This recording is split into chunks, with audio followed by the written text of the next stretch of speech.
The ballroom glittered with false promises. Dr. Elena Cross stood near the bar, her black silk gown clinging to her frame like armor. The dress had a high neckline and long sleeves, severe and elegant, with a slit that revealed her left leg when she moved. Her dark hair was pulled back in a tight chignon, exposing the sharp angles of her face. She looked like someone who never made mistakes. She had made exactly one. The pharmaceutical gala hummed with industry elites celebrating breakthroughs they would profit from but never understand. Crystal chandeliers cast fractured light across marble floors. The air smelled of expensive perfume and expensive lies. Elena's fingers tightened around her champagne glass as she spotted him across the room. Marcus Hale. He wore a midnight blue suit that probably cost more than most people's monthly rent. Crisp white shirt open at the collar. No tie. His dark hair was slightly too long, brushing his shoulders, and a thin scar ran along his jawline. He looked like money and danger had a child. He was also the man who destroyed her research funding 3 months ago. Their eyes met through the crowd. Recognition flickered in his cold gray stare. Elena turned away, but his voice found her anyway.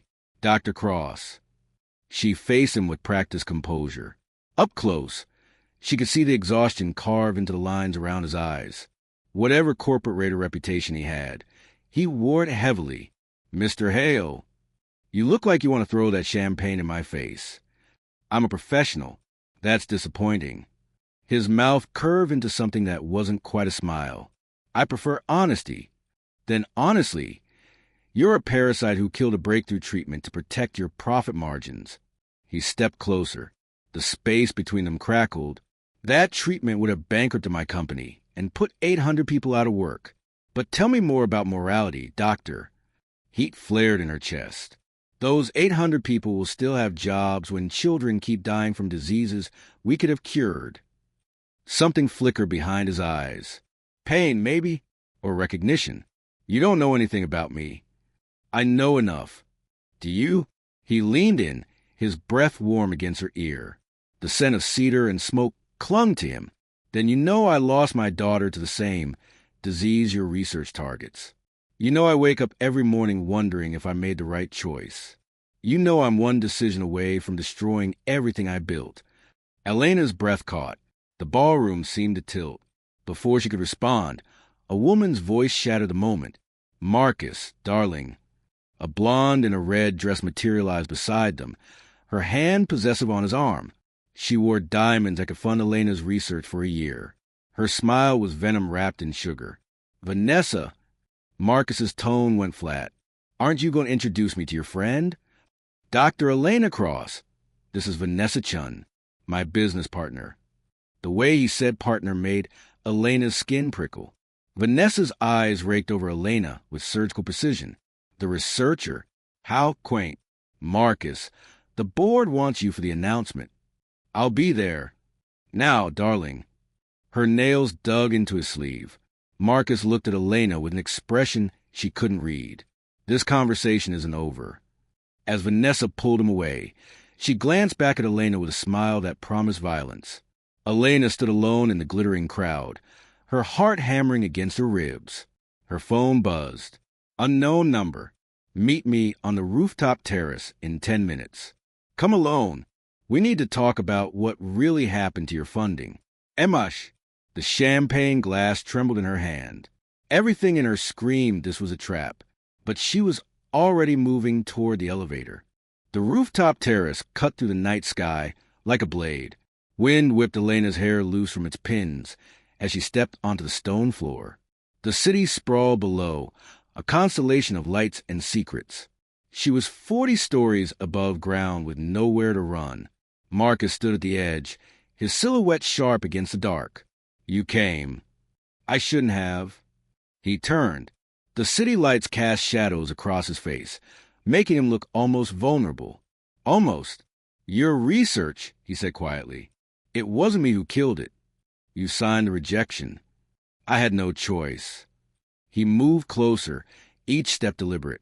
Vanessa owns 60% of the company. She's the one who blocked your funding. I voted to approve it. Elena's world shifted. Why would she do that? Because 3 years ago, Your research partner was Dr. Nathan Cross. Your husband. The name hit her like a physical blow. He's dead. Is he? The rooftop spun. Elena gripped the railing, her knuckles white against the cold metal. Nathan died in a car accident 18 months ago. Marcus pulled out his phone, fingers moving across the screen. He held it up. Security footage. A man in a lab coat, face partially hidden, entering a building she recognized. Vanessa's private research facility. The man turned toward the camera for just a second. Nathan's face stared back at her. That was taken 6 days ago. Elena couldn't breathe. The black silk of her gown suddenly felt suffocating. Her vision blurred at the edges. You're lying. I wish I was. Marcus's voice held something raw and broken. Vanessa faked his death. She needed his research. Your research.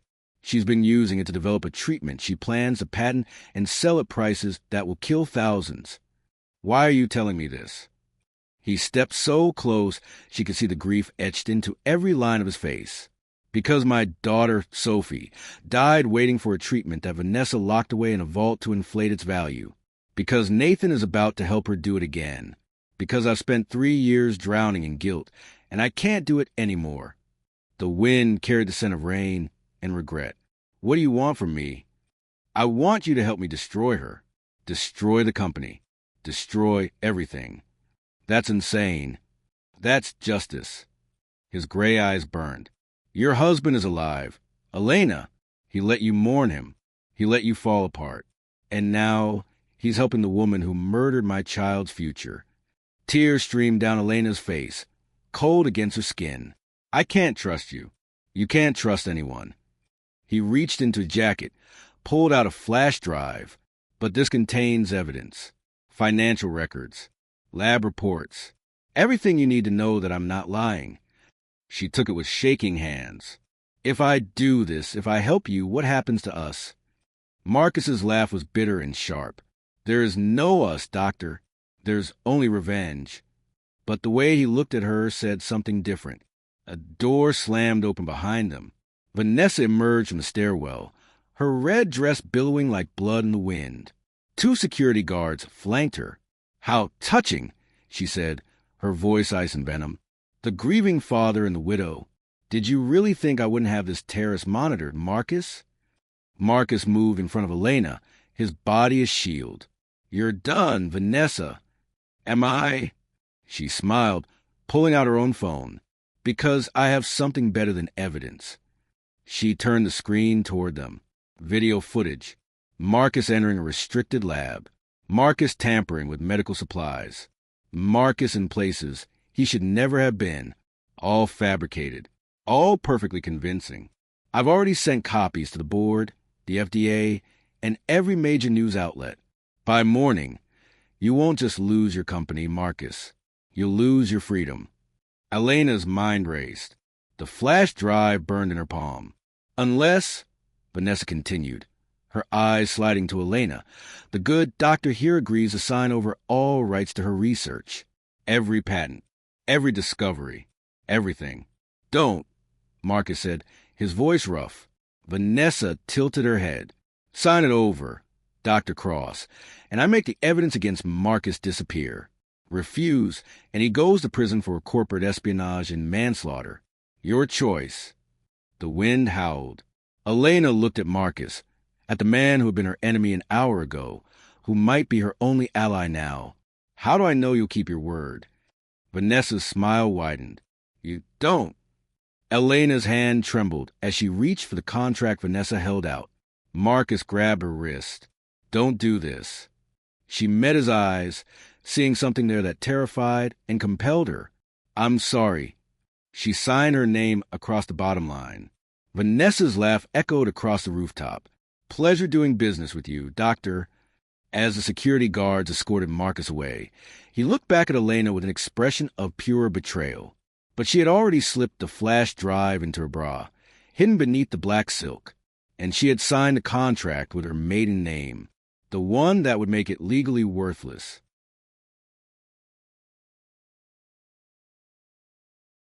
Elena's apartment was a tomb of memories. Rain hammered against the windows, blurring the city lights into streaks of color. She sat on the hardwood floor, still wearing the black gown from the gala, her hair wild around her shoulders. The flash drive lay on the coffee table like a loaded gun. 3 hours had passed since Marcus was taken away. 3 hours since she betrayed him to save him. Her hands shook as she inserted the drive into her laptop. Files bloomed across the screen. Financial transactions, lab reports, security footage. And then she saw it. A video file labeled Sophie Hale, Final Days. Her finger hovered over the mouse. Some doors, once opened, destroyed you. She clicked. A hospital room filled the screen. A little girl, maybe 7, lay in a bed surrounded by machines. Bald from chemotherapy, her skin translucent, but her eyes, those bright gray eyes, held Marcus's fire. Marcus sat beside her, wearing jeans and a wrinkled shirt, holding her small hand. He looked broken. "Daddy, tell me the story again." His voice cracked. "Which one, sweetheart?" "The one about the princess who saved herself." Elena's throat tightened. Marcus began to speak, weaving a tale of a warrior princess who didn't wait for rescue. Sophie's eyes drifted closed, a small smile on her lips. The video cut to black. Text appeared. Sophie Hale died 4 hours after this footage. The treatment that could have saved her was denied approval by Vanessa Chun. Profit over life. Always. Elena's chest heaved with sobs. A knock shattered the silence. She grabbed a kitchen knife, approaching the door. "Elena, it's me." Marcus's voice. She flung the door open. He stood in the hallway, soaked from rain, his expensive suit jacket gone, shirt torn at the shoulder. Blood trickled from a cut above his eye. "How did you get out?" "I have friends in low places." He stepped inside, water pooling at his feet. "We need to talk about what you did." "I saved your life. You made me look weak." His voice was raw fury. "You made Vanessa think she won." She did win. Temporarily. Elena grabbed a towel, pressing it to his bleeding forehead. He flinched but didn't pull away. "The contract I signed is worthless." Wrong name, but she doesn't know that yet. Understanding flickered across his face. "You played her. I learned from the best parasites." Her hands trembled against his skin. "I saw the video. Sophie." His jaw clenched. "You had no right." "You're right. I didn't." She dropped the towel. "But now I understand why you're willing to burn everything down." "Do you?" He grabbed her wrist, pulling her close. The heat of his body radiated through her wet dress. "Because I don't think you understand what you've gotten yourself into." "Then explain it to me." His eyes searched hers, storm gray and desperate. "Vanessa doesn't just want to research. She wants you gone. Permanently. The only reason you're still breathing is because she thinks you're useful." "What about Nathan?" Pain lanced across his features. "There's more on that drive. Things I couldn't tell you on the rooftop." He moved to her laptop, fingers flying across keys. A new file opened. Photographs. Nathan with Vanessa. Nathan kissing Vanessa. Nathan's signature on documents that predated his supposed death. "Your husband didn't just fake his death, Elena. He planned it with her. They've been together for 4 years." The room tilted. Elena's knees buckled. Marcus caught her, his arms solid around her waist. "Breathe. He cheated on me. He let me think he was dead. He stole my research." "Yes." "Why?" Marcus's grip tightened. "Because people are capable of unimaginable cruelty when they want something badly enough." She looked up at him. This man who had lost everything. This stranger who felt less strange by the second. "What do we do now?" "We go to war."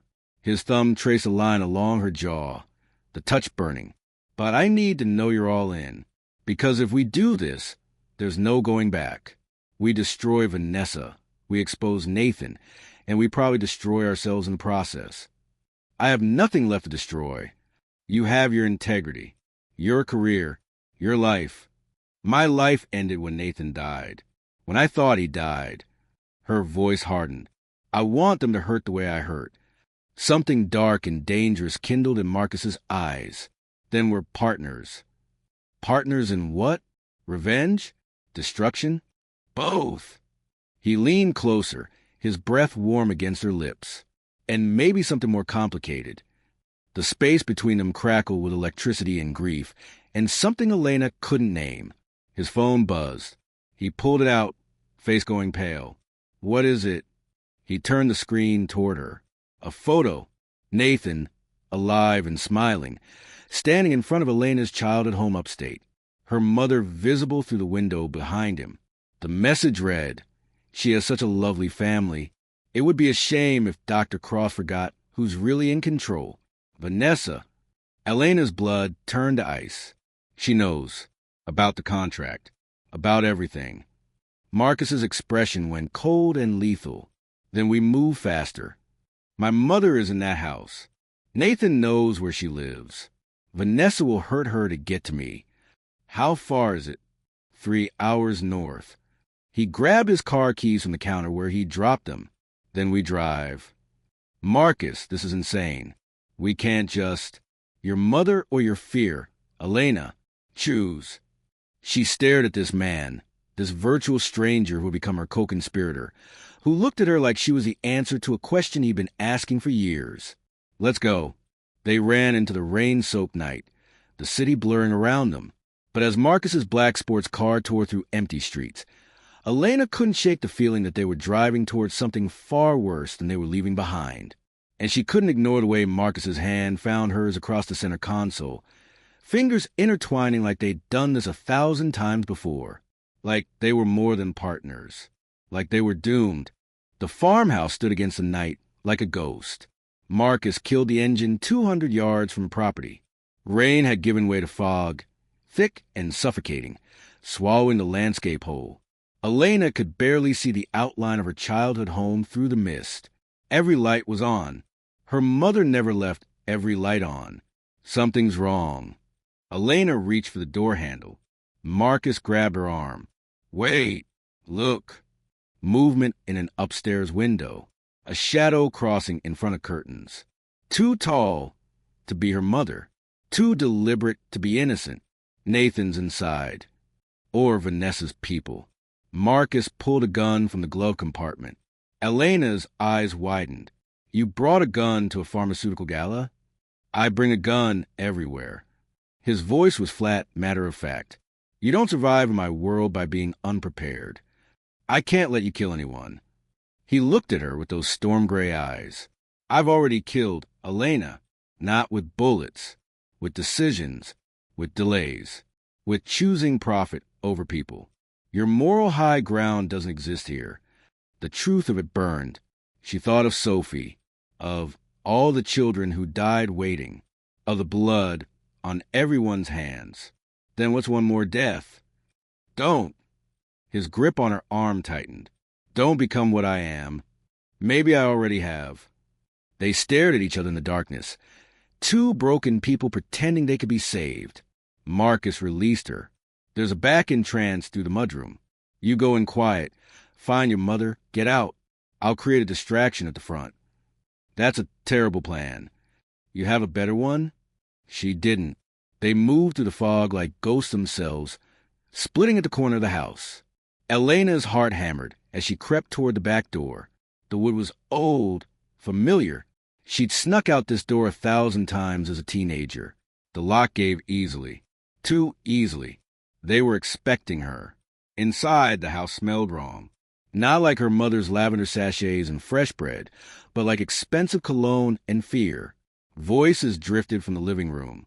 She'll come. Nathan's voice, smooth and familiar and hateful. Elena's predictable. Always has been. And if she brings Marcus? A woman's voice. Vanessa. Then we have leverage on both of them. Elena's blood turned molten. She edged down the hallway, gun heavy in her hand. Marcus had insisted she take his backup weapon. She'd never fired a gun in her life. She might tonight. The living room came into view. Her mother sat on the couch, hands bound, tape across her mouth. Terror showing her eyes, but also recognition when she saw Elena. Nathan stood near the fireplace, wearing gray slacks and a black sweater. He looked exactly as he had the day he supposedly died. Handsome, cold, Alive. Vanessa perched on the armrest of a chair, her red dress from the gala replaced by black jeans and a leather jacket. She held a gun casually, like an accessory. Hello, darling. Nathan smiled. Right on time. Elena stepped into the doorway, weapon raised. Her hands shook. Let her go. Or what? You'll shoot me? He laughed. You couldn't even kill the spider in our bathroom.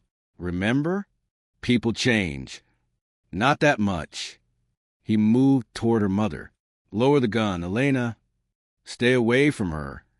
Vanessa stood, her own weapon now pointed at Elena's mother's head. Do what he says, Doctor. We both know you're not a killer. You don't know anything about me. I know you're in love with Marcus Hale. Vanessa's smile was cruel.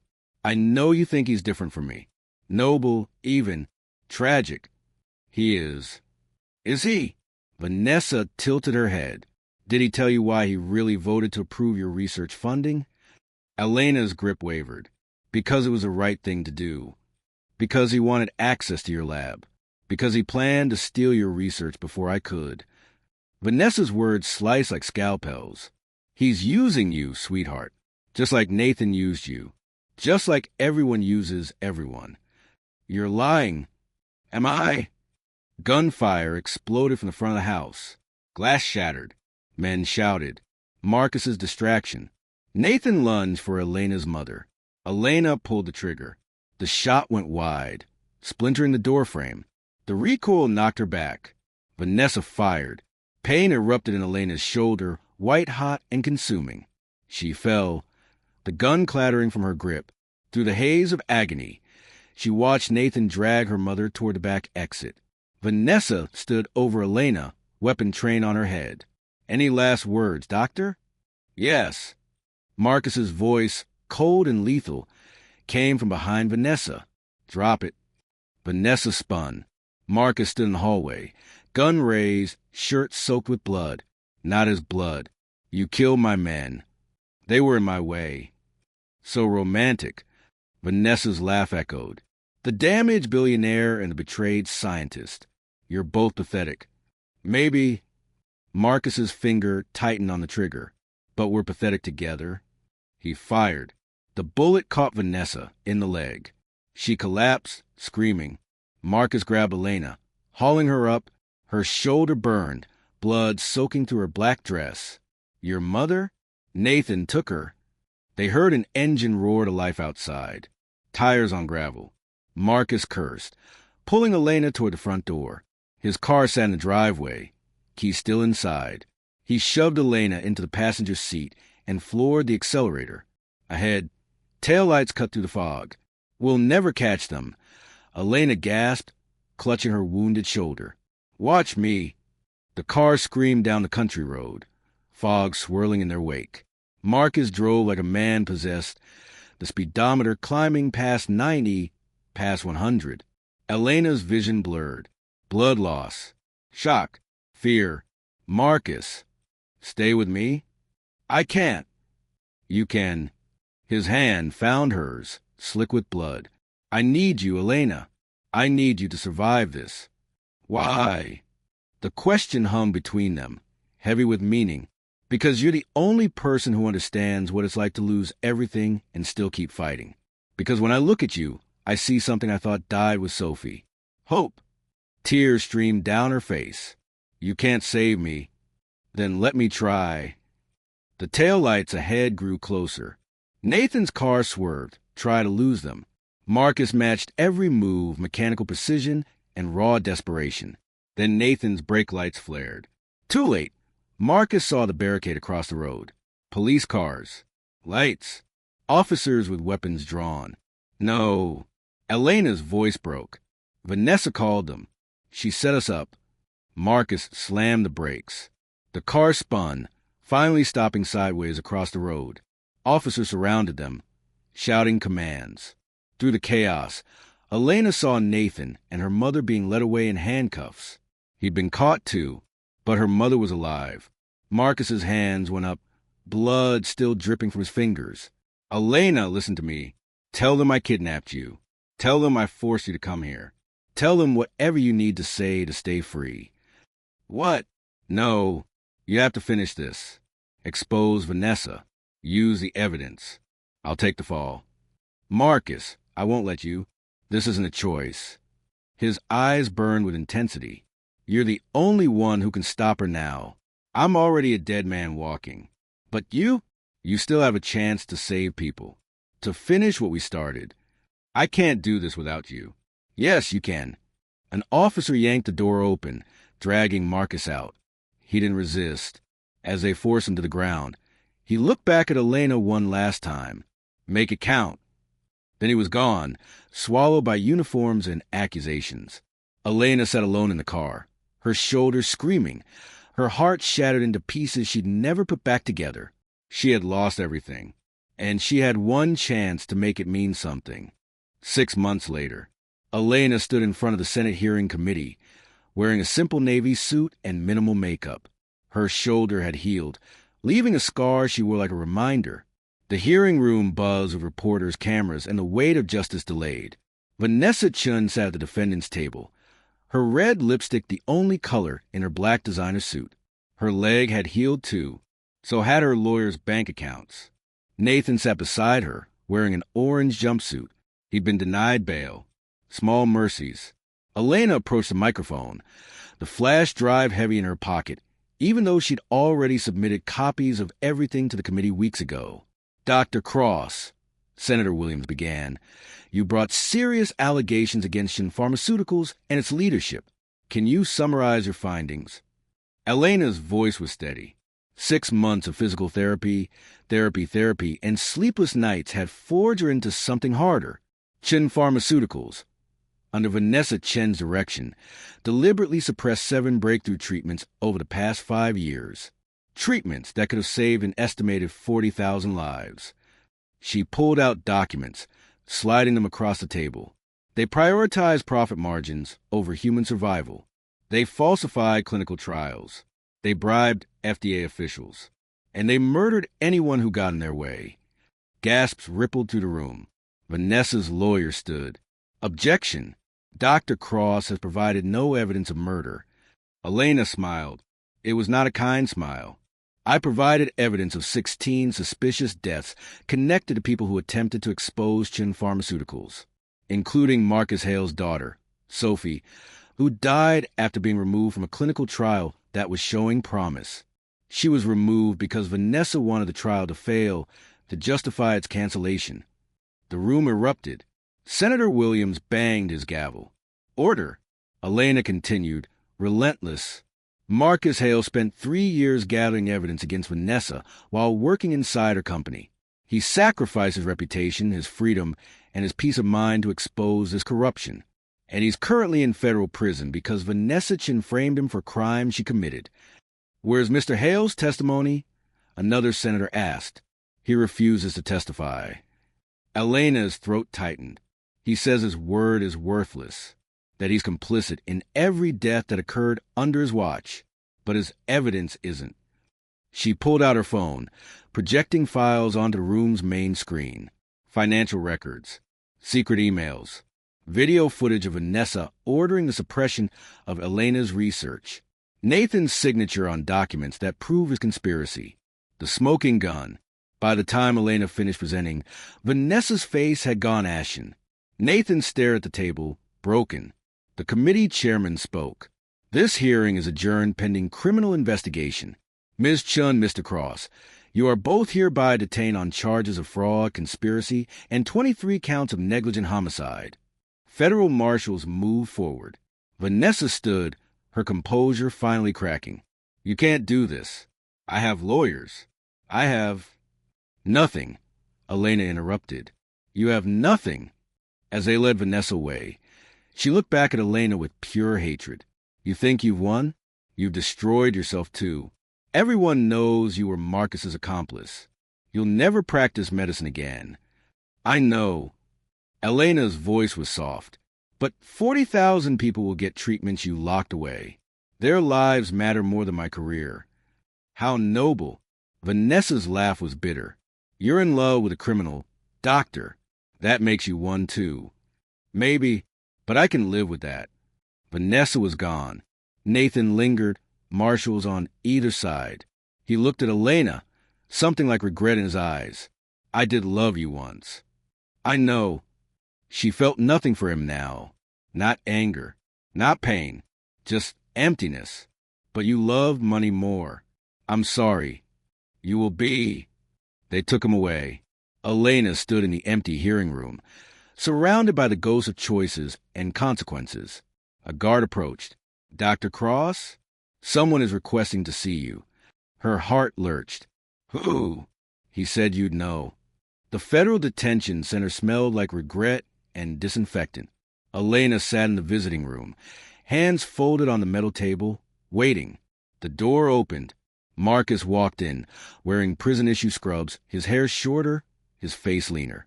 But those gray eyes still held fire. He sat across from her. They stared at each other through the plexiglass barrier, phones in hand. You did it, he said finally. We did it. You're giving me too much credit. You're not giving yourself enough. Elena's hand pressed against the glass. They're reviewing your case. The evidence I provided proves you were working against Vanessa, not with her. It won't matter. I still made the choices that led to deaths. Then spend your freedom making better ones. She leaned forward. Fight this, Marcus. Appeal. Testify. Help me dismantle every corrupt pharmaceutical company that operates like Chen did. Why? Because Sophie deserved better. Because 40,000 people deserve better. Because you deserve better. His jaw clenched. You should hate me. I used you to get to Vanessa. I know. I manipulated you. I know. I'm damaged, Elena. I'm broken in ways that don't heal. I know. She smiled, sad and true. So am I? Maybe that's why this works. This doesn't work. I'm in prison. For now. Silence stretched between them, heavy with possibility and pain. If I get out, Marcus said slowly, if they overturn this, what happens to us? I don't know. Maybe we destroy each other. Maybe we save each other. Maybe both. That's not a plan. It's all I have. He laughed, the sound rough and genuine. You're insane. I learned from the best. A guard knocked on the door. Time's up. Marcus stood, but didn't move toward the exit. Elena, the first time I saw you, bleeding on your mother's property, I thought you were the most terrifying person I'd ever met. You'd been shot, betrayed by everyone you trusted, and you still looked at me like I was worth saving. Tears burned her eyes. You are. No, but maybe with you I could be. The guard opened the door. Marcus walked away, glancing back once with a look that held promises and pain. Elena sat alone in the visiting room, her hand still pressed against the glass where it had been. Outside, the world continued. Chun Pharmaceuticals was being dissolved. Treatments were being released. Children were being saved. But inside Elena's chest, something else was happening. Something like hope. Something like healing. Something like love that had been forged in fire and blood and choices that scarred. 3 months later, Marcus's conviction was overturned. The evidence Elena provided proved he'd been gathering information to expose Vanessa all along. He walked out of prison on a cold autumn morning. Elena was waiting. She wore jeans and a leather jacket, her hair loose around her shoulders. No armor, no masks, just her. Marcus stopped in front of her, uncertain for the first time since she'd known him. I don't know how to do this, he admitted. The normal thing, the healthy thing. Neither do I. She took his hand, scarred and strong. But we can figure out together. We're going to hurt each other. Probably. We're going to make mistakes. Definitely. This might not work. I know. He pulled her close, his forehead resting against hers. Then why are we doing this? Because some things are worth the risk. She kissed him, soft and fierce. And because I'm tired of running from the only thing that feels real. They stood there in the autumn light, two damaged people choosing each other anyway, choosing the hard path, choosing hope.